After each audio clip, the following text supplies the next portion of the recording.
Okay, hello. So this is our final presentation on our educational technology lesson. And I'll start us off with a quick review of the lesson that we gave, or that I gave, and they all observed. So it was a lesson on McCarthyism. This is our intro lesson to McCarthyism.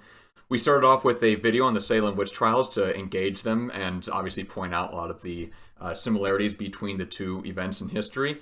We then went into our intro slide for the day, which had our learning goal and some kind of housekeeping type of information. We then went into a recap question about some constitutional issues like the First Amendment that we talked way back in August, so we needed a recap for that. And then we had another intro question that got them thinking: who determines what is or isn't dangerous speech and what happens when those folks are no longer neutral. We then dove into our lesson. We had a couple of video clips in there and some Pear Deck questions about those video clips. We had a brief section on the economy. Um, we then watched another video and yet another video on the Hollywood 10. And we had to skip this slide, slide 15, due to time constraints. And then we finished up with an analysis of two different pieces of propaganda from the era. And I finished up by asking them, in a democracy, who is ultimately in control of policy? So I will hand it off to Alec to discuss a student that achieved the learning goals. Okay, so just to start, the learning goal for this lesson was students will learn about what McCarthyism is, how it started, how it challenged multiple rights on the Bill of Rights, and then how the effects of McCarthyism kind of still linger in today's society.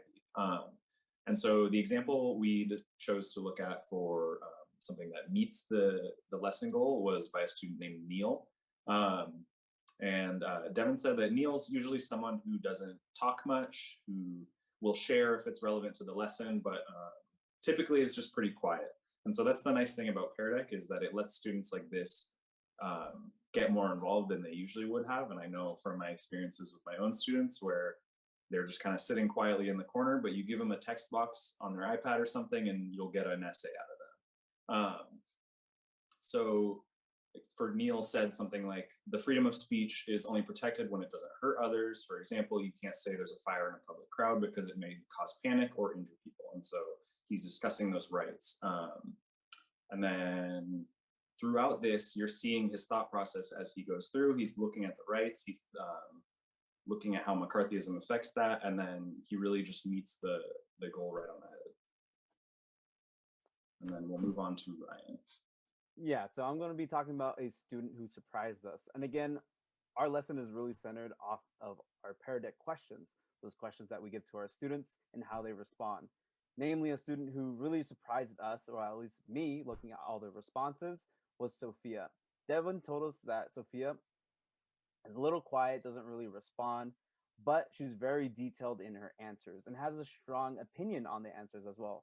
One of them that I see in particular is asking who would you side with, and she said she would 2000% be a communist in the 50s based off what they said. Again, really showing how invested she is, and she also responded verbally in the lesson. Again, as Devin stated, he had to skip slide 15, but he did tell us that she returned to intervention hours to ask about that slide if Devin could go over it with her because she really likes Marvel, and that's something that we had to skip. So that was a student who surprised us. I'm going to hand it over to Daisy now. Okay, I'm going to talk about a couple of students who failed to meet the expectations for the lesson. And so while there were some students who answered some questions, not all questions, there were two students who stood out, Aiden and Andrew, who didn't answer any questions on the Pear Deck. They didn't submit any responses, and they also didn't speak up in class. And I did wanted to ask Devin just to see if he could share if this is consistent with how they have been in class through the online teaching. Yeah, so through the online teaching, this is consistent with what they usually produce. And then I know you had mentioned that you see them now in person. Can you see how that has changed or? Yeah, so with Andrew in particular, he is very active. He still needs help with crafting some more detailed responses, especially with like the unit assessment. But now that we're in person, he is asking for that help much more frequently. Okay. Aiden still needs a little bit more work and more support, but Andrew is improving significantly. Okay, nice. And so then the Aiden and Andrew would be the kind of students or the kind of students that would need more support. So Mhm. it would be an extension of after this presentation and seeing how their response was, seeing how you could follow up with them afterwards in the lesson. Yep. All right. Yep, we're going on to And me I'm for going the to pass last. it off to Davina.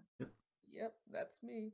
So as we wrapped it up, we had our sort of our notice and wonderings, and some of the noticings that we had when we were observing Devin giving this lesson was that the use of technology, the integration. So starting off the lesson, watching a Salem video. First, that's going to be introducing our anticipatory set. We're using education, we're using videos to activate the interests of the students. And then to add on to that, after we go through over the next couple slides, the agenda, I noticed that now that we have the agenda, students know the direction they are going in. So we now have the students' attention, students have the agenda. And the third noticing I had was that we went over those two those two recap questions that we'd had that Devin discussed with the students. This is going to be activating their prior content knowledge that was again mentioned back, you said again in August. Yeah. So we have drawn in the attention using this technology of videos to draw in the attention. We've given the students the agenda of what's going to happen, and we've activated their prior content knowledge. Those are things that I noticed when we were going over, Devin went over the lesson. As again that we mentioned, again, slide number 15, there was a question that Devin didn't get to go over. So I was wondering if based off the one student who came in and wanted to have information based on that slide, how many other students as well would have wanted to interact with that question. The question being, what impact could pop culture have had on America's youth? How much further participation would we gotten in the class had we gotten to that slide 15? And that's all I have to say for that. You want to take it away, Devin? Yep. And I think that about does